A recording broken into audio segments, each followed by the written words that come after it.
ఇక ఈ తెలివితేటలకు కాంగ్రెస్ వాళ్ళు అంటున్నారు కేసీఆర్ నువ్వు బయటికి రా అన్నారు మొదలు. ఇది కేసీఆర్ గారు పాపం ఆయన పాటికి ఆయన పొలం కాడ పని చేసుకుంటుంటే నువ్వు రా బయటికి అన్నారు. మొన్న వచ్చి ఏం చేసిండు పాపం సారు, ఒక ప్రెస్ మీట్ పెట్టిపోయిండు, మీటింగ్ పెట్టి ప్రెస్కు మాట్లాడిపోయిండు. దానికే ముఖ్యమంత్రికి ముచ్చెమటలు పట్టినాయి, చలిజ్వరం వచ్చింది, దెబ్బకు మరిగా ఇష్టం వచ్చినట్టు ఒర్రుతున్నాడు. ఇప్పుడేమంటున్నాడు, నువ్వు అసెంబ్లీకి రా అంటున్నాడు.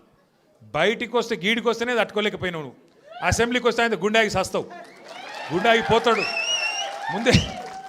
ముందే ఇంతున్నాడు, ఆయనతో గుండాకి డామ్మంటాడు. ఇప్పుడు ఇవాళ రేపు ఎట్లయిపోయిందంటే నిజంగా బాధ అనిపిస్తుంది. నాకు తిట్టాలని లేదు కానీ బాధ అనిపిస్తుంది. ఇప్పుడు మా లీడరు అన్నది పక్కకు పెట్టు, తెలంగాణ తెచ్చిన నాయకుడు అన్నది పక్కకు పెట్టు, 2 సార్లు ప్రజలు గెలిపించిన ముఖ్యమంత్రి అనేది కూడా పక్కకు పెట్టు. మా నాయన కదా, మా నాయన తిడితే కొడుకుకు రేషం రాదా? ఇక్కడ దాకుంది కోపం, ఇక్కడ దాకుంది. దొరికితే ఎడమకాలు చెప్పు తీసుకొట్టాలని ఉంది. కానీ ఏం చేయాలి, ప్రజాస్వామ్యం. ఎకతక్క మాట్లాడితే మళ్ళీ ఏమంటారు, అగో వీనికి బాగా ఇంకా వీనికి అహంకారం ఉంది రాబోయ్ అంటారు. అహంకారం నాదా అయినదా?